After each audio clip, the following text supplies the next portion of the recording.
Well, San Antonio Spurs fans, so far the 2024 draft has been interesting, to say the least.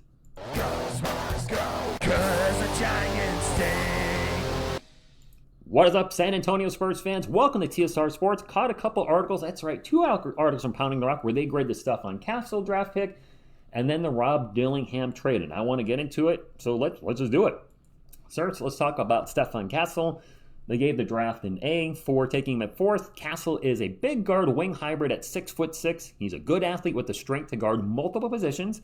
His defense and competitiveness are his biggest strengths. He hounded opposing guards all season and was able to hold his own when he switched on to bigger players. He's disruptive at the point of attack, easily navigating screens and moving his feet to stay in front of ball handlers. His length helps him contest shots in the perimeter and clog up passing lanes.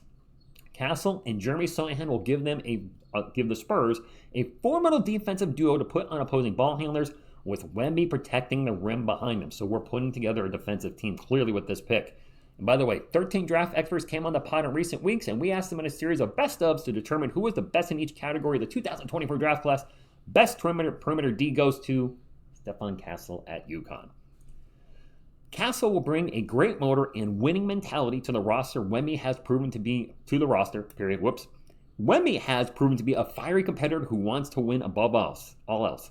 Castle has a similar reputation. That's good. We want people who want to win on this team, not people who are complacent. Not saying we have complacent guys, but you get what I'm saying. He thrived as an off-ball cutter and screener who made the Husky offense sing. He'll fit right in with the Spurs' ball movement heavy offense.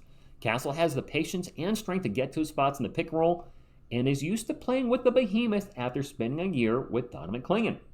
He will be an awesome partner with Wemby in the inverted pick and roll, with Wemby handling the ball and Castle screening. It will take some time for Castle to develop into a leading primary ball handler. He showed a lot of promise as a point guard at the high school level, so a lot of you who say that he's never played point guard, he wasn't the primary point at UConn, but that's what he did in high school. Didn't have many reps leading the squad at UConn, as I just kind of said. The biggest question mark for the fourth overall pick is his shooting ability. He hit just 27% of his threes in college. Ouch. His touch on floors and pull-ups in the paint indicate, though, that he may be able to shoot the ball eventually. And listen, I've mentioned this a lot of times on this channel. Trey Jones couldn't shoot the three to save his life. And last season, we saw him slowly turn things around. In post-All-Star break, he shot north of 40% from beyond the arc. So it is possible to develop a shot in year 2, year 3. Obviously, you don't want it to never develop or take 5 to 10 years to develop. But there's confidence from a lot of analysis that I've seen on the interwebs that his shot's not broken. And it can, what are the little things that are going wrong right now can be fixed. So let's hope that is the case. Castle is a seamless fit with the Spurs, despite his lack of shooting. He can defend, knows how to play in a movement-heavy offense, and is a proven winner. The pick indicates they're looking to build a long, defensively robust team around their 7'4" alien. Castle has the potential to become a long-term starter on that kind of roster. In my personal grade, I'm giving an A. My Spurs draft board was Sar Rosachet, half a dozen in the one, 6 in the other. I was happy with either one.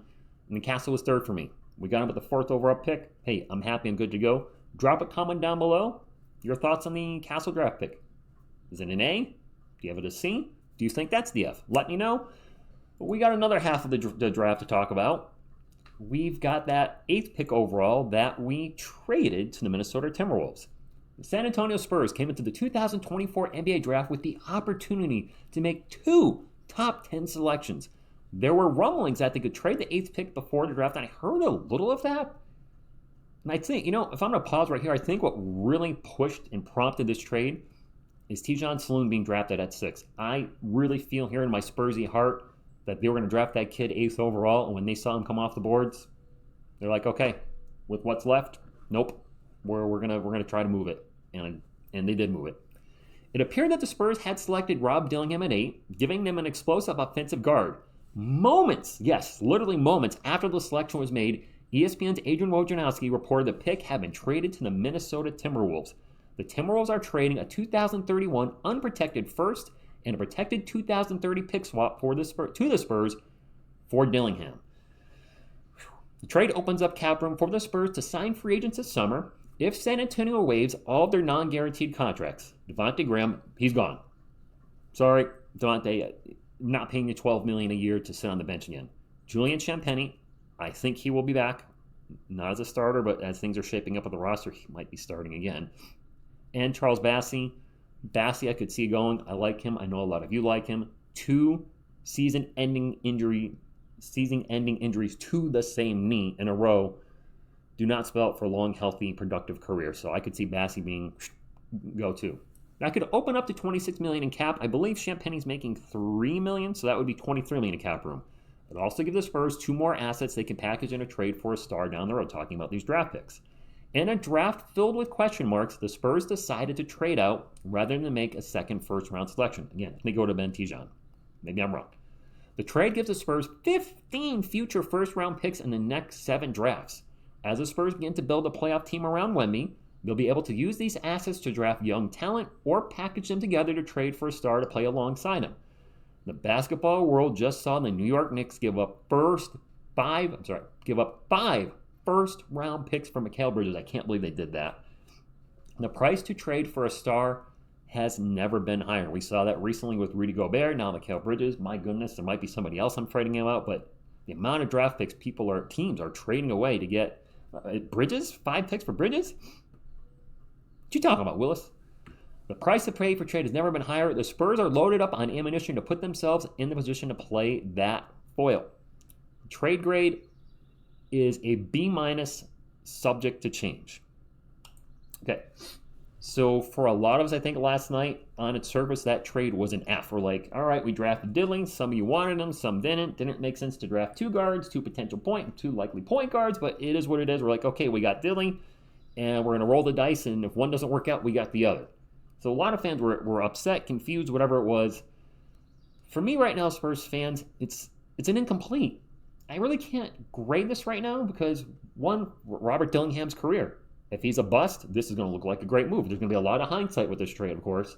If he becomes an all-star with the Timberwolves, then we're going to be like, holy crap. Like, we could have had this kid, and he's dropping 20 points a game, 13 assists. I'm just throwing out crazy numbers, but it's going to make us very much sick in the stomach if he becomes that type of player. And I'm certainly not going to root against him, but it's going to hurt if he succeeds to no end. And then, of course, the other intangible. Do we actually draft somebody in 2030 and 31? Do we got to wait that long to find out if it was a home run or a strikeout on this trade? Or do we trade those assets before then? I mean, I know I've said a lot of times on this channel we don't want to rush the rebuild with Wemby, but it can't be a 6 or 7 year rebuild. He'd be gone. He's not going to stay here losing. So I'm a little mixed on last night's draft. I love the Castle pick. I was surprised Diddley at 8. I thought we would go with the wing, somebody that could bring in shooting to the team. We need shooting, and we didn't get that in this draft as of yet. Maybe there's somebody in the second round that we'll pick. I don't know what if we're going to take both picks. I'm excited to watch it and see what we do at 35. I think we're going to use that pick. The one in 48's the other one. Who knows? I don't know how long I'll be live for the draft either. We'll see. But last night definitely had me scratching my head. I think there was a minute there where I was just confused about the trade and didn't know what to say because I just didn't see it coming, especially that fast. The kid really just literally put on a Spurs cap, was all happy, and poof, gone, just like that. So best of luck to Robert Dillingham, Stephon Castle. Hope you live up to the hype. Hope he becomes kind of a Kawhi Leonard 2.2, who's a defensive specialist coming out of college. Works on his offensive game, and the next thing you know, he's a great offensive two-way player as well. So I'm very excited. Castle will probably play in the Summer League, so we'll be covering the Summer League too, and that's all I got. I want to thank you all for being so gracious and nice to Miss TSR making her on-camera debut. I know she was nervous about that, and you guys just made it so easy for her. I'm sure she'll be very happy to join us on camera again. In closing, drop a comment down below. Your thoughts on the draft overall. Excited about the second round, or with this, do you just not care? Hit the thumbs up, like, support the channel, and subscribe to become part of our awesome San Antonio Spurs community. I thank you, and as always, go Spurs, go!